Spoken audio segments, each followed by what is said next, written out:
Welcome to our recorded presentation of reports and how numbers can help you win. I'm Shauna Sloan. In the spirit of the in it to win it theme, I want you to think of these quotes throughout the presentation.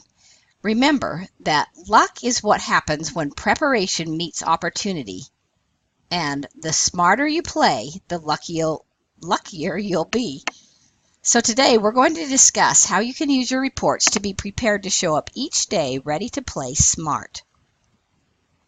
Like the coach of a winning football team, it's important for you to know and understand the numbers so you can call winning plays. The nightly email is full of those stats. It's your snapshot of everything that happened in the day and a heads up about what needs to happen tomorrow.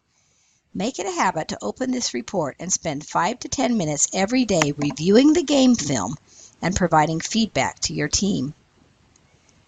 When it appears in my inbox, the first thing I glance at is how much did we buy and how much did we sell. I mentally do the calculation of 3 times buys compared to sales to see if inventory is growing that day.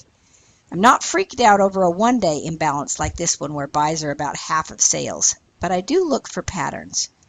I'm going to go over a new report in a few minutes called the Last 365 that can help determine if buys are on track or if we need to fix something. Depending on which store I'm looking at, I think, is the sales number above break-even levels or above the sales goal? If you do not know that number right off for your store, that's something you'll want to make sure you start becoming really aware of.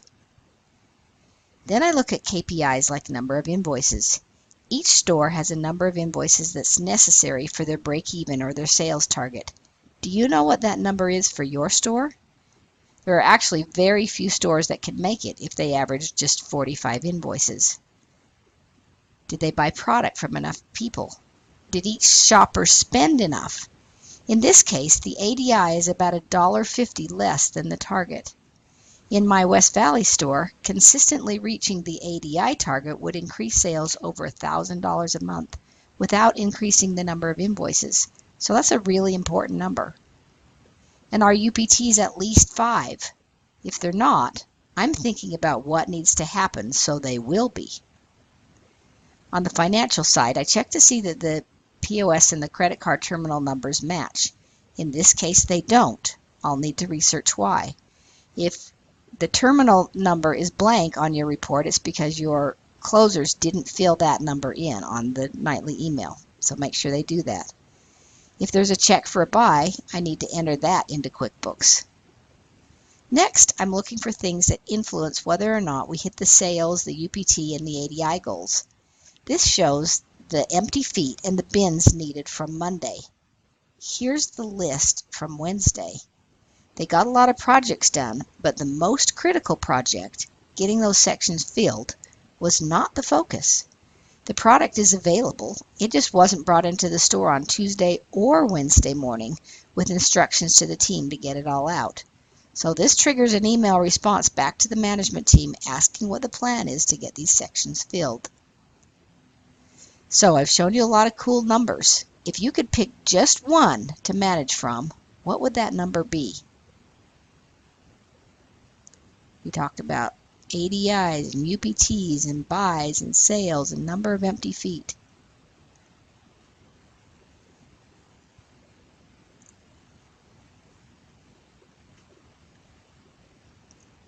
So I've shown you a lot of cool numbers. If you could pick just one to manage from, what would it be? Talked about ADI and UPT and buys and sales and number of empty feet. As you'll hear in Brent's presentation tomorrow, the success of a store is really closely linked to buys, but just buying enough product is not enough. The real success of a store comes from the ability to keep the racks full of fresh, quality, in-season product that's easy to shop. So what number can we use to measure that? Well, we manage full racks by measuring the number of empty feet. So that means that the number of empty feet is arguably the most important number in a store. On a random day this month, I pulled up all the nightly emails from the whole system. 63 of 85 stores sent a nightly email report. That's 74%. of you who came to play, which means that 26% didn't even show up to the game. Of those 63 stores who came to play, only 20 stores came with a plan to win. In other words, they recorded the number of empty feet. Their employees did the push test, and they're at least aware enough of the importance of this number to send it to the owner and the manager. This is the list of the 20 stores that came to the game with a plan to win. So all the stores that were on this list came up and they got to draw for a prize. Let's talk about what the email number said. A couple of stores had almost 100 empty feet. That's over $12,000 in potential sales that they're not able to get. 2 stores were under 10 feet, which is awesome. But most of the stores were in the 25 to 50 empty feet range. They're obviously aware of the issue and should be working to get those racks full. Awareness is the first step to winning. Here's another kind of sad fact. Of those 20 stores who had a plan, virtually no one communicated the plan to the team. This store has 38 empty feet. What bins and sizes need to be pulled to get those 38 feet filled tomorrow? Which sections were restocked today with bins from storage? Which bins were hung and put out that day? What was left undone that needs to be worked on tomorrow? You know, recording the number of empty feet indicates that the coach may have a plan. But if the players don't know what the plan is, how are they going to win? On a positive note, I do love that they recorded at least one of the projects that were completed that day. That's accountability and follow-through. Winning today was a combination of preparation, which means measuring and recording the number of empty feet, and luck. Winning in your stores is not luck. It's a combination of preparedness and execution, which starts with communication. The nightly email is an amazing tool to help you measure, communicate, and execute. My challenge to you today is to go home and train your team to fill this report out completely every night. As they complete tasks during the day, staff members should record that right here on the nightly email. As they start to measure and record their accomplishments, they'll recognize the important role they're playing on the team. Here's another report that can contribute to your game-winning strategies. Each nightly email has 2 attachments. The most important one to understanding how to win the game is the daily overview report. I use the daily overview to identify problems, which to me is another word for training opportunities. It's useful for loss prevention, identifying which transactions are to new customers, and viewing transactions for NTY customers and those who don't have an email. I use it to look for transactional errors like incorrectly or fraudulently applied coupons. I occasionally review what was purchased and how it was priced. And I also use it to check daily coupon redemption for tax-exempt trades and cash to credit adjusts. So let's look at each of these in a little more detail. The colors on the daily overview make potential problems jump right out. A quick glance to the transaction section shows that there's at least one invalid buy. So I'll drill down to check to see what's happening and verify that employees aren't just creating and paying out random bogus buy invoices. In this case, the invoice has been reversed and reposted to on account, and the miscellaneous for the extra $260 is the accompanying coupon to add that extra on account amount. So we're totally good, not a problem. Pink invoices are for new customers. This new customer card doesn't have any identifying information about the customer. It was probably created when the customer signed their phone number into the text kiosk and that number popped up on the screen and the employee just entered the phone number but didn't ask for their name. So it doesn't have a name, which should be easy to get because this customer used a credit card. We want them to come back. So to correct this kind of behavior, you need to monitor what's happening every day and give prompt feedback so that this doesn't happen. This daily overview snapshot shows 12 invoices. 5 of the customers are untracked NTYs. Only use NTY if you don't care if that customer ever comes back.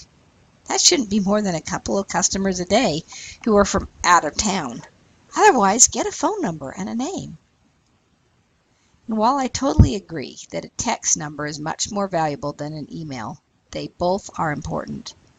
All but one customer on this list is a repeat shopper, excluding the NTYs, but very few have an email address. Train your staff to update emails on repeat shoppers. Just make it simple. Ask, do you have an email address? And then type it in. In a store like this, with a low percentage of shoppers with emails, you could expect 3 to 5 email updates per day. Baseline actually prompts employees to update emails, but until you get Baseline, just monitor whether your employees are updating. To be honest, even though the sales on hand comes every day on the nightly email, I don't usually open this report unless there's something I'm trying to manage on a daily basis. So finish your cup of joe and head into work if you're looking at it in the morning, or take a minute to glance at the sales on hand report to check on how the staff is doing with the daily things that you're working on. I use this report when I'm really focused on maximizing the opportunities with each customer. The first thing I check is the number of NTY customers. I never want more than 5, and I love to see 3 or less. I'm thrilled to see 13 emails were updated. That's a great number and shows a focus on trying to improve the database. There were only 3 new customers, which is kind of weird. I would typically expect at least 20%, which reminds me to check advertising.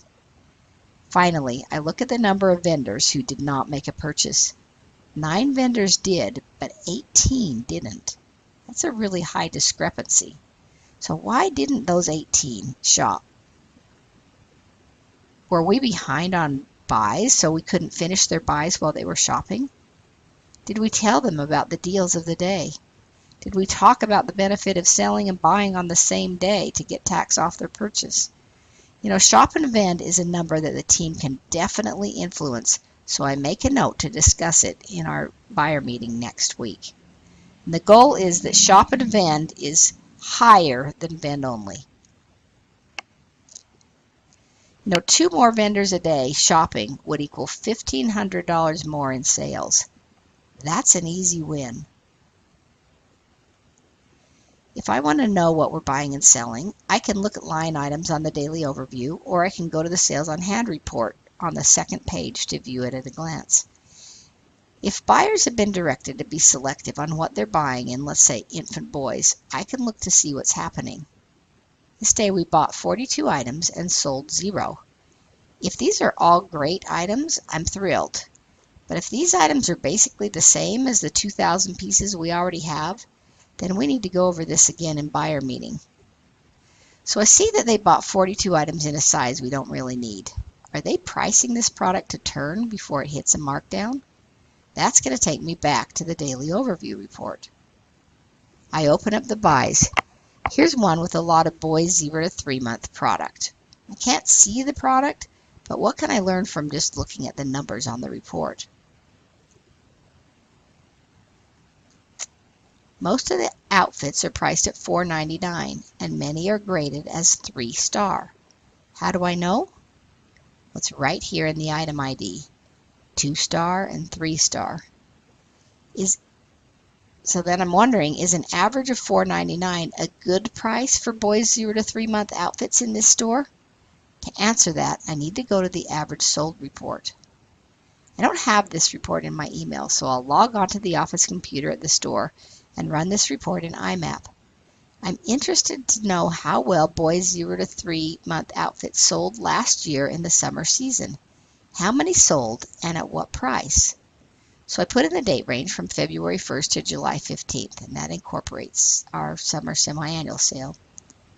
What I see is that one-piece outfits actually sold for $3.20, and two-piece outfits sold for $2.40. That's half what these items are priced at. So based on these numbers, it would appear that the items we purchased are very likely not going to sell until they're 50% off, or maybe even lower, unless they're much better quality than they were last year. So if I can use these reports to help buyers understand pricing, I will reduce the number of items that are selling at a markdown and thus improve COGS. So let's switch our focus from the nightly email to Basecamp Central. One of the cool new features to Basecamp Central reports this year is the addition of the last 365 days comparative date range, which allows you to see and clearly understand persistent long-term trends without the noise of seasons, weather patterns, and even holidays that change dates. Looking only at shorter time periods like month versus month comparisons can lead to inaccurate conclusions and poor business decisions. The last 365 date range shows the trajectory that you're on, including today. So for example, Madison County is a store that's on a great 365 trajectory. They're up 22%. So is Woodstock, up 37% over the last 365 days. Salt Lake really wanted to hit $800,000 last year. They missed it by $3,000. But the last 365 report as of February 20th shows that they're at that sales level now. One thing to note is that last year's sales actually starts on this date 2 years ago. So Salt Lake was closed for 6 weeks in 2017, which is why there's such a big discrepancy between those two numbers. The last year's sales column is actually February 2017 to February 2018, not the sales year 2018. So really, your sales are kind of the sales for the whole year, and then you're comparing about 2 years ago. Looking at some of the high volume stores, you'll see a combination of increases and decreases over the last 365 days. The top 10 stores are averaging 8% increase, which is great considering they already have high sales. Conversely, the system as a whole is down 1%. Let's look at the last 365 for buys. In January, it's easy to panic when buys are like half of sales, or on some days they're higher than sales. But increased buys have to come before you can have increased sales. So what's been happening over the whole year? That's going to give us a much better picture. The top 10 stores are up 15%, or $42,000 in buys, which is about double the sales increase. Average buys have increased 4%, which is 5% higher than the sales increase. So I would anticipate the sales will catch up as the weather changes this month, as long as the racks are full of fresh, in-season product. I love seeing a store like Boise, Idaho be up 23% in buys over the course of a whole year. They ran out of product last season and would have had much higher sales if they'd only had the product. They're prepping for big increases in 2019. Let's take a look at one of our sales and growth leaders, Bel Air, Maryland. Bel Air is very close to being $1 million store. In the last 365, they've sold $973,000, but they need to grow sales $27,000 more to reach that $1 million mark. Using our 3 times buys equal used sales multiplier, last year's buys, which essentially is saying 2017 buys, of $245,000 were high enough to do $736,000 in used sales. They actually did $697 in used sales, so inventory grew in 2017. That set them up for 2018, which saw a tremendous increase in both buys and sales. Buys in the last 365 days are up $48,000. It's about $4,000 a month. Is that enough to reach their goal? Well, that depends on whether they started with plenty of inventory in every size. So we need to look at another report. Checking the inventory store comparison report on Basecamp Central, you'll see that Bel Air has more than 15 items per square foot, which exceeds even the top 10 average of 14.6. So, assuming that their inventory numbers are accurate, they have plenty of product to reach their goal. They bought $293,000 in used product in the last 365. So let's look at our 3 times buys multiplier. The potential of that inventory would be $879,000 in used product sales. Well, they actually sold $825,000 in used product. So even though they have plenty of inventory, they're $54,000 short of the sales potential on that product. So why? Why over the course of a whole year would inventory keep growing up? Are the racks healthy all the time? Are they doing the push test every night and restocking from backstock? Is the backstock all sorted and labeled? Is there a system for getting it into the store and onto the floor every day? You know, even a terrific store like Bel Air that's showing tremendous increases and is on track to hit $1 million in sales this year, they can use these reports to ask questions and improve systems and profitability. Keep up the great work, Tanya. The accuracy of your inventory reports declines between physical inventories. Our stores are losing several $1,000s of product each year. So if you think you have $50,000 in used inventory and haven't done a physical inventory for 3 years, you probably actually have closer to $40,000 or $44,000. Another factor in the accuracy of these reports is the accuracy of your new product receiving process. Although the number of stores with negative on-hand new quantities has decreased this year, as some of the stores that had the worst inventory receiving processes closed down, putting product out for sale without receiving it into inventory is still a problem in the system. As a system, the average on-hand per sales area square foot is 14.8 items. If this is fresh inventory that's less than a year old, this is a healthy inventory level that allows you to have enough product in backstock to maximize each sales season. Once you're at these healthy inventory levels, it is not necessary or productive to continue building your overall inventory. At that point, the focus should be on turning the inventory in your high supply categories and getting more inventory in the categories that you tend to run out of. Let's look at another report that you may not even be aware of that helps you to relate inventory levels to sales. These are found in your Google Drive, and we announced it in the Weekly Wednesday a few months ago. You may have missed it. So these reports are kind of like the sales on hand report on steroids for analyzing apparel categories. To open the report, you go to your Basecamp Tools folder on your store email Google Drive. To do that, go to your drive and click on Shared with Me, and then type in your store name, K2K, Salt Lake, or whatever. You'll see several files pull up, but make sure that you click on the folder that where Basecamp has put your valuable tools. The reason why you always want to go to the folder instead of a file by that same name is to ensure that you're always working off the original document and not a copy. Inside the folder, choose the Inventory Comparison Report document.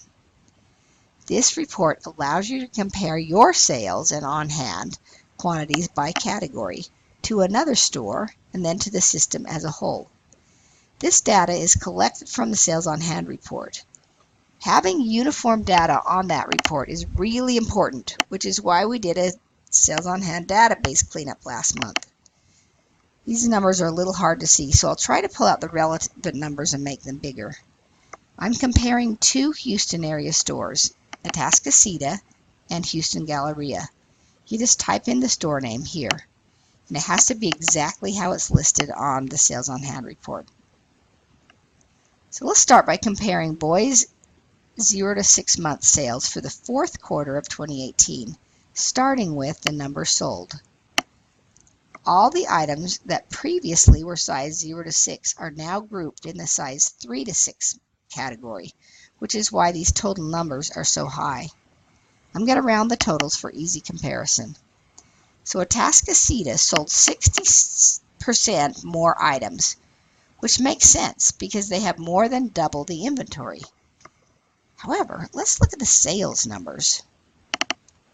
The sales numbers are almost the same between the two stores. What this shows is that having significantly higher inventory numbers in this category doesn't necessarily result in higher sales.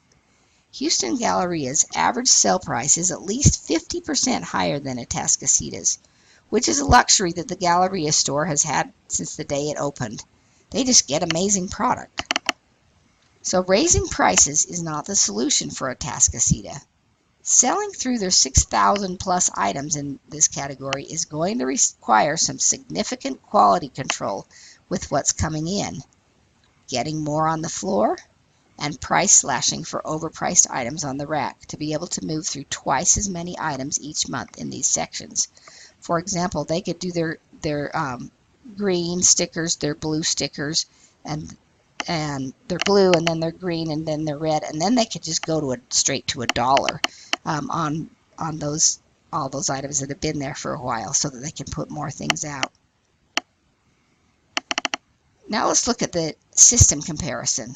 The average number sold is 800, which matches Atascocita. The system bought significantly more than either comparative store in this size, which may or may not be a good thing. Houston Galleria is close to the average in the number on hand, but neither store sold as much as the concept average, even though they had the inventory. Why not? Is the section full and marked down? Is it great condition and styles? Is it priced to turn? Here's a category where Atascocita shines, girls size 12. And this report is over a whole year. They bought and sold almost exactly the same number of items for $6,000 in sales. The Galleria store bought 150 more than what they sold, which is great because they barely have enough to fill a section, much less have out-of-season backstock. But their section sales were $1,000 lower than Atascocita, and they sold about half as many items. Why? Are the items priced too high to turn quickly? Do they need to increase the number of items that they have on hand in girls size 12? It looks like the better selection and lower pricing in Atascocita helped sales to the tune of $150 a month, and probably helped vendor satisfaction as well, because they were able to buy twice as much product. Were the racks full all the time? Interestingly, both stores were below the system average sales in this size, which points to an opportunity for these otherwise above average stores to increase sales in girls size 12. Here's a comparison of the Woodlands and Bel Air to the concept average for girls 5 and girls 6 for the whole year. They're both significantly higher than the system average, both in number of items sold and in dollar sales. The cool thing, though, is that they are way below the system average in number on hand, which means that they're turning these items faster than the system average. I hope you'll dig into these reports this year as you fine-tune your inventory. But remember that 90% of inventory management is done on the floor with organization and stickers and even dollar stickers in overfilled sections, with markdowns and rack organization. And only 10% of this inventory management is done at the buying counter, where you limit what you're bringing in or you adjust pricing. You'll also find a similar inventory comparison report for new and non-apparel categories. It's kind of fun to see, answer questions like, how do your outerwear sales compare with your sister's store and with the system? Are you wondering if you should carry car seats? Well, here are results from 2 stores that do, compared to the system, where most stores don't. What about new product? Salt Lake did almost $5,200 in new accessories in December. What did they sell in new accessories that your store might have missed out on? I think you'll find this report really interesting, as it can help you identify areas of opportunity, usually places and categories where you can buy more product. So let's switch games for a minute. On the first day of each month, you receive 5 reports in your inbox. Let's go over the 3 most important ones. Even though the sales on hand report comes every day with the nightly email, this report is really designed to be carefully analyzed on a monthly versus a daily basis. I usually spend 10 to 15 minutes a month on this report, making notes to discuss with my management team. I start with the stats on page 1, usually in the customer stats section. Here they are from 2 stores. Now, based on what you learned earlier, in 30 seconds, what are some of the things that you notice?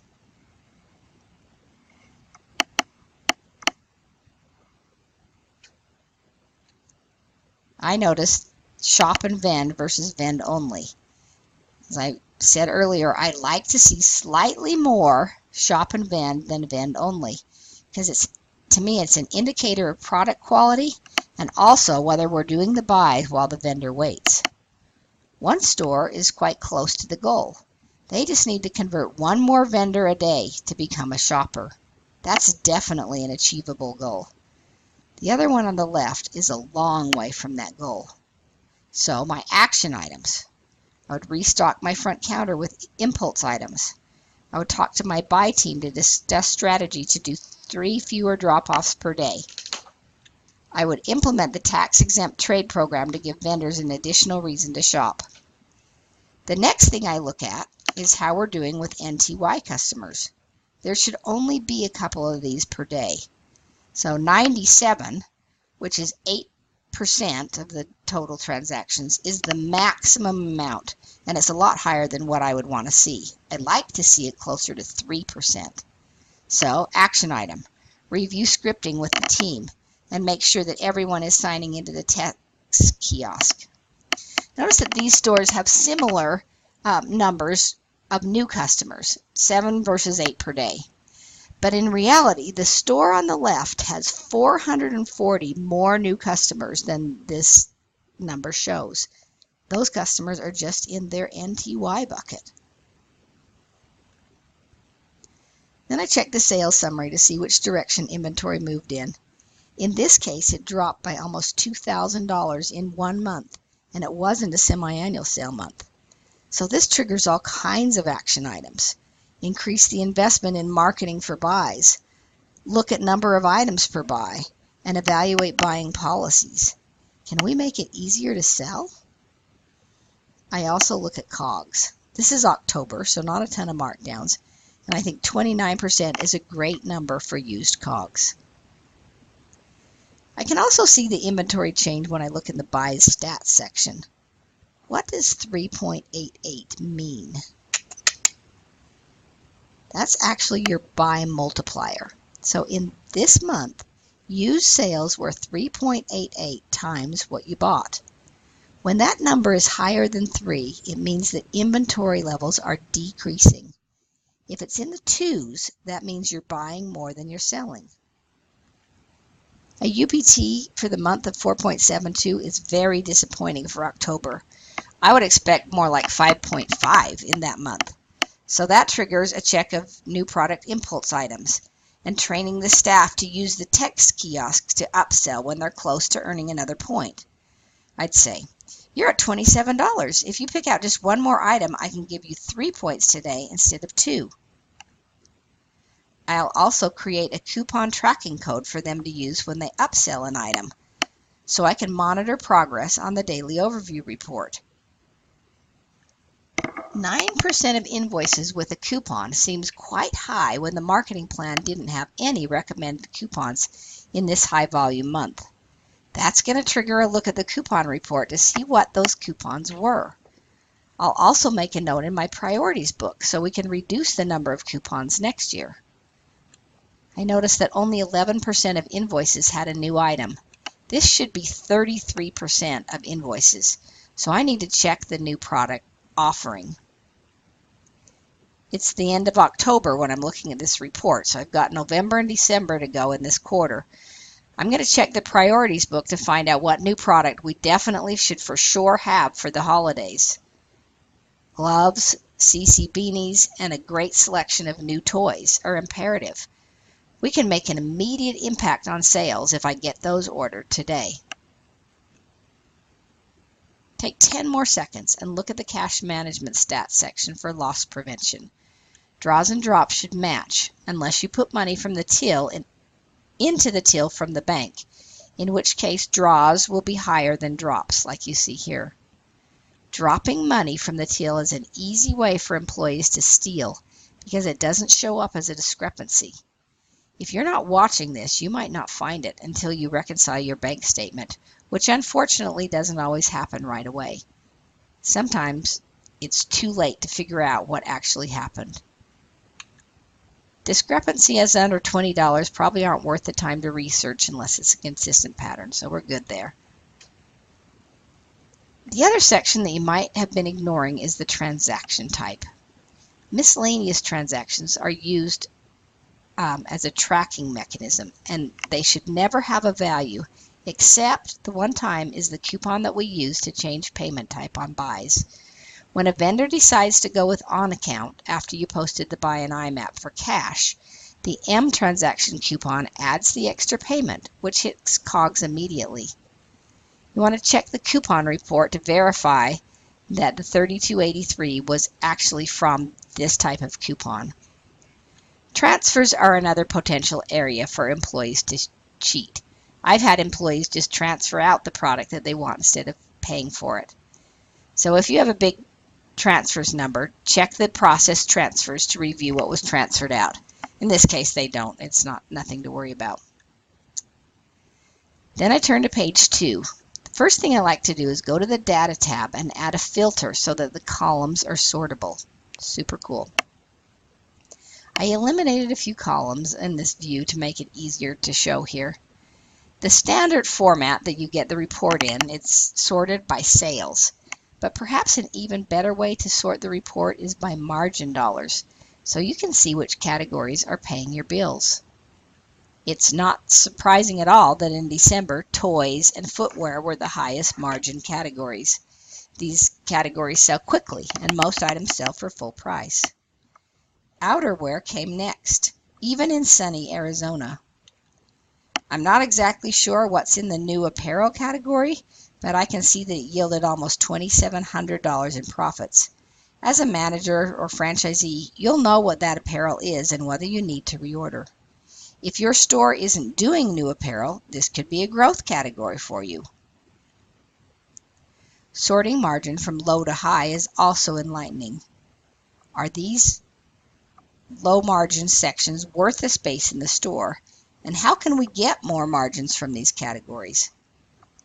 Notice that on this report, in boy and girl size 0 to 6 month, there were virtually no items sold, but about 2,000 of each on hand. What's happening here? Well, size 0 to 6 month as a reporting category was eliminated from items that we purchased starting in March of 2018. So these almost 4,000 items are likely over a year old. Were they stolen? Where are they? Looking at these numbers triggers an action to find those clothes and get them out on the floor and sell them. Another thing is that the average price of the items is about $5, while the average price sold is $3.50 to $3.90. Maybe they are on the floor, but they haven't been marked down. And maybe even $3.50 to $4 is still too much to ask for these items. Who knows? Let's look at swim. It represented $112 in profits. This is October's report, so there's likely not a dedicated swim section.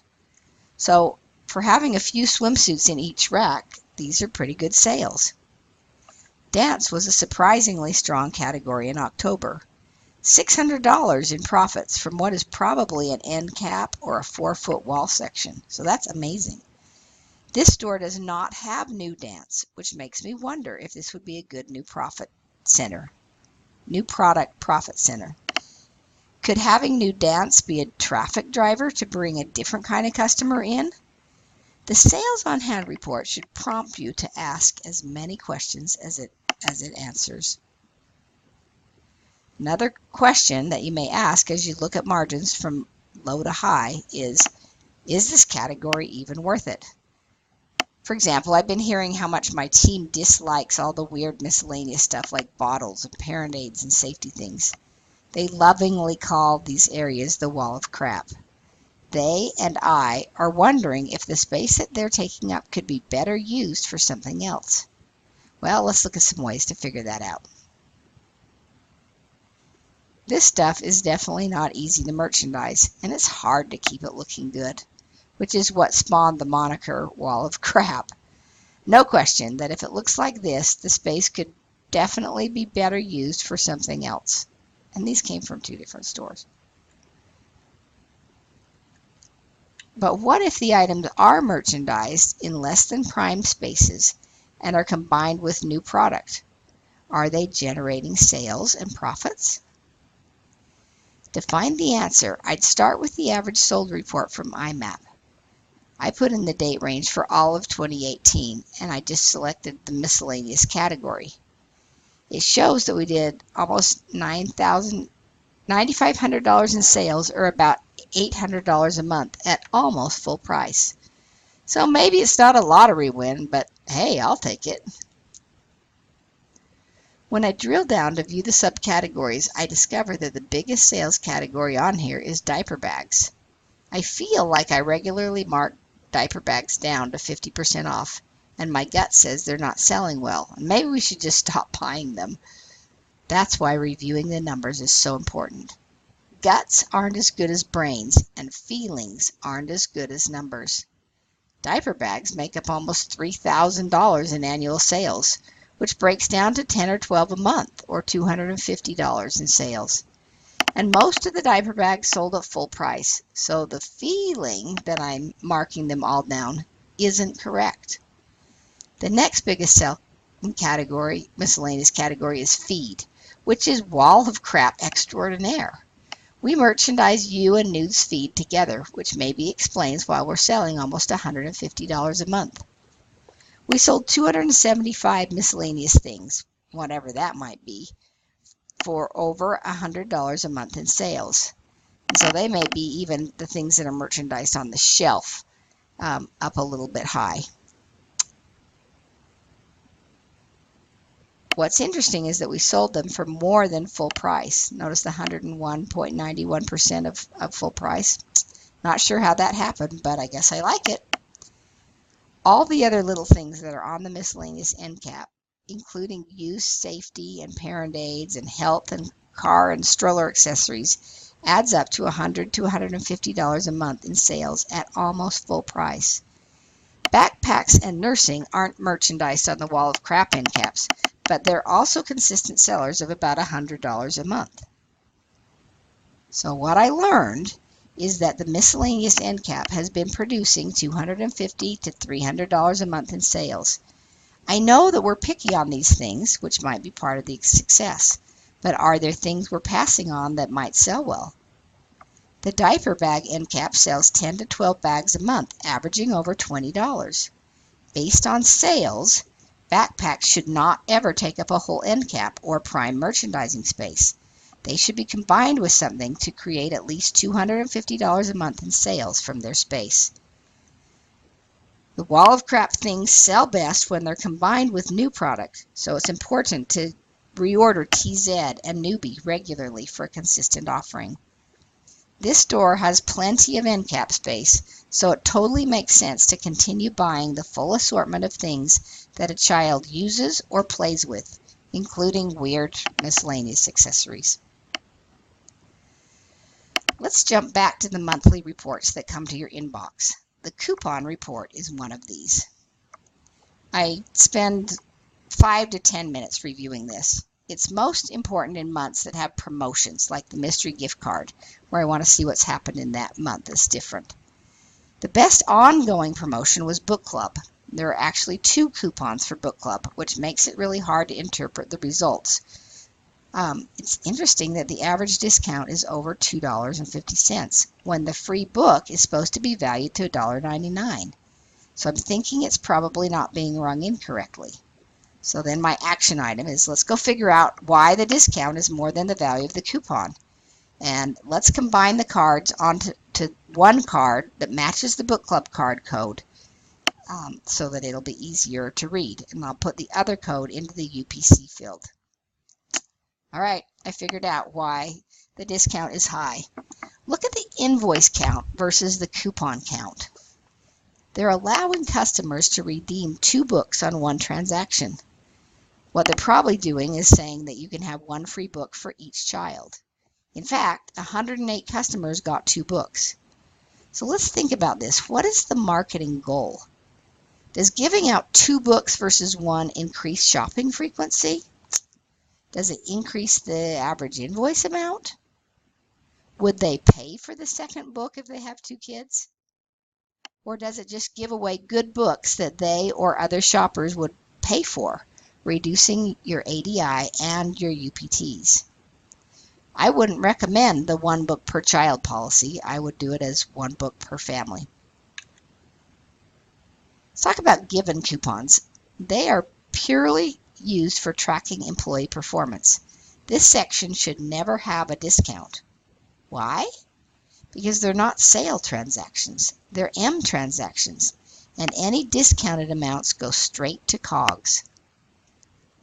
Similarly, tracking coupons like these that let you know that an employee is doing something special but doesn't have a value, these should be M transactions and should be given coupons.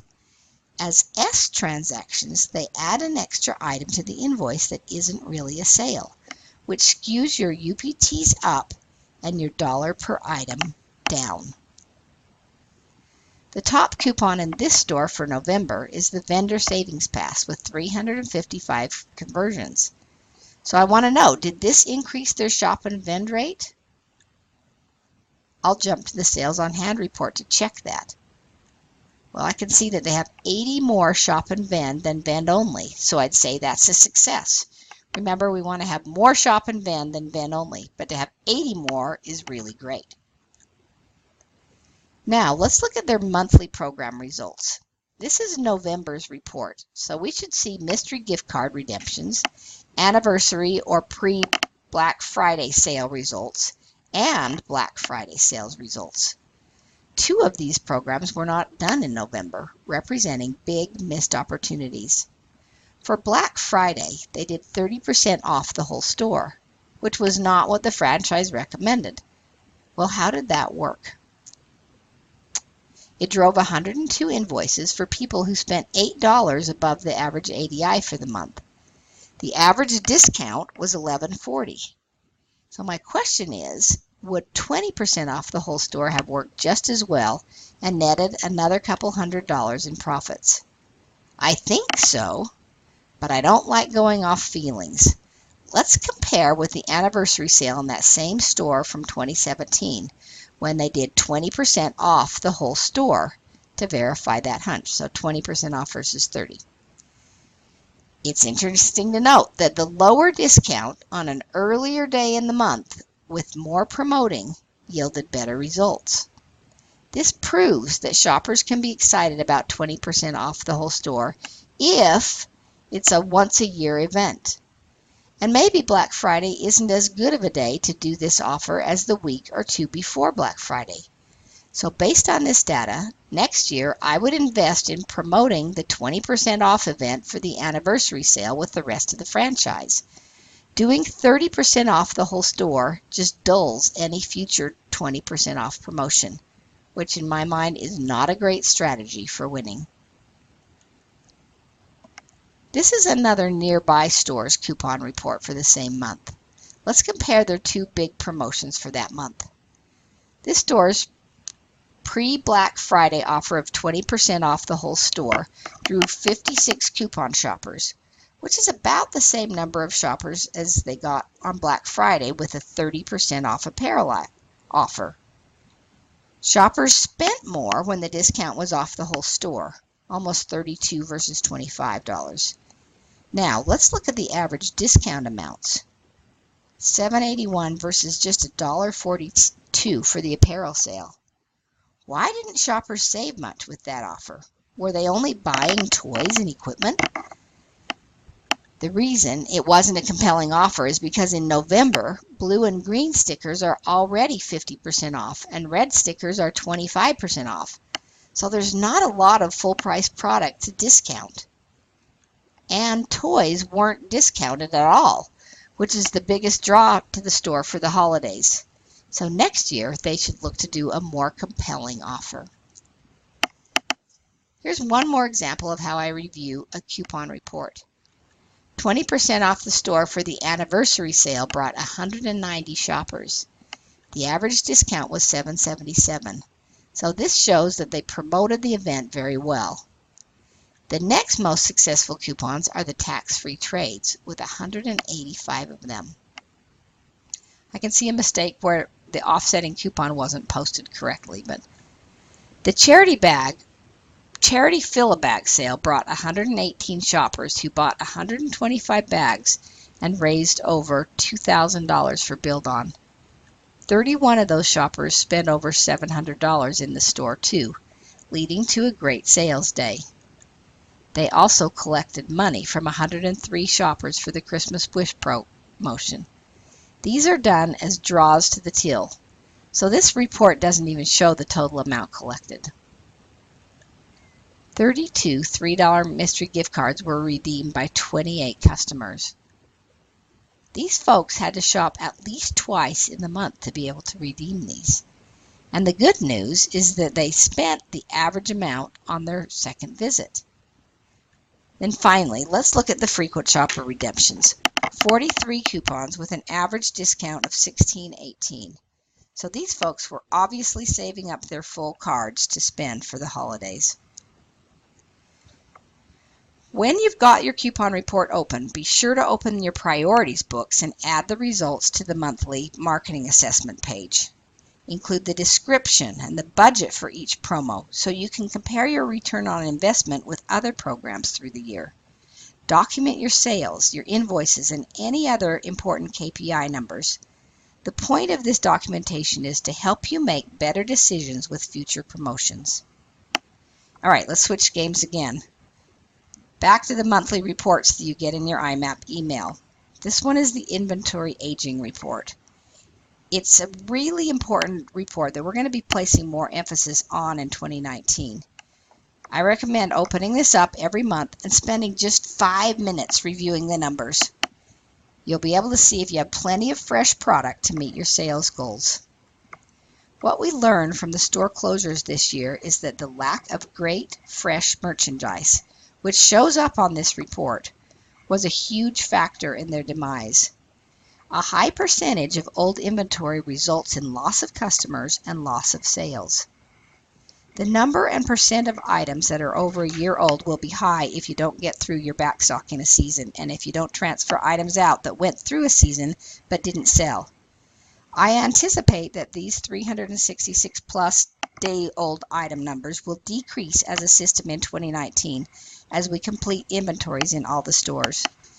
The reality is that a big chunk of the stuff that's over a year old isn't really in the store. It's probably been stolen. If it is still there, it's likely a sign of inventory mismanagement. Sometimes you can see that the sheer quantity of inventory on hand isn't sufficient, as in this example. With a total of 11,000 items, of which 3,000 are likely stolen, and 4,100 of which are over a year old, what do they actually have to sell? Less than 6,000 of the items in the store have been purchased in the last 4 months. If you take all of the used items in the store, which is about 8,100 items at $5 an item, that's a maximum sales volume of 40,500, plus about 500 new product items.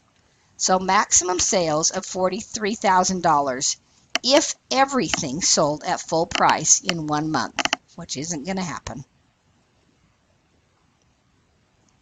Here's another store that went out of business about 6 months before they closed. 48% of the used items and 62% of the new items in inventory were over a year old, and probably half of those were 2 or more years old. Only 28% of what customers were choosing from was less than 4 months old. The racks were full of product that had seen their season several times and just stayed and stayed and stayed, often going from 70% off back to full price because they were never pulled and transferred out. Can you see the relationship between inventory and inability to meet sales goals?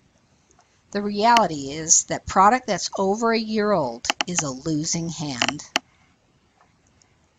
Here's a store that's open but not especially profitable.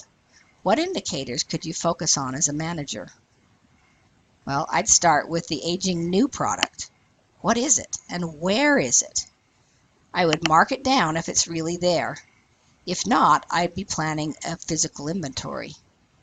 Next, I'd look at the number of used items that actually fit out on my floor, and I would analyze whether the racks are full. Is this product on the floor or is it in bins for next season? What is this old stuff that's over a year old? Did we get through all of the backstock last season? What could those items be? Here's a low volume store as of January 1, 2019. They have a lot of items and significantly more old ones than fresh ones. I'd be focusing on turning that aging inventory. Are the racks full all the time? Is the product marked down following the markdown system? Let's look at the report in another store. This store is clearly backstocking a lot of merchandise because they have a lot of items in every time range. They also have a significant chunk of used items that are over a year old. Those items are expensive to store and may be like a sandbag dragging them down. Will they be able to convert these items to sales and profits in the coming year? They need to be really careful to get through all their backstock each season. What might have happened in 2018 is that bins got lost or weren't tracked correctly, so they thought they got through all their backstock inventory, but didn't really. They did a recent physical inventory, so the 11,000 items number of a year old 11,000 items number that are more than a year old is puzzling, but it is accurate. These numbers show that they have a lot of recently purchased inventory and the potential to do over $250,000 in used sales and $83,000 in new product sales. So they definitely have plenty of current inventory to reach their sales goals. So in summary, let's review the winning habits of managing with reports. You've got your nightly email. Spend 5 to 10 minutes with your morning coffee or before you go to bed at night. Use your daily overview report to make rapid improvements in your store. Consult Basecamp Central using the last 365 date range to get your real picture. Discover and use the inventory comparison report on your Google Drive to evaluate what's selling and to manage your inventory. And then remember, the 3 most critical monthly reports are the sales on hand, which needs 15 minutes of your time every month, the coupon report, which needs at least 10 minutes, and the inventory aging report, which just takes a minute, but it's really critical to look at and know those numbers. I hope that you'll take your notes from today back to your store and use these tips and reports to coach your team to a winning season in 2019. Go, fight, win! Thanks for joining me.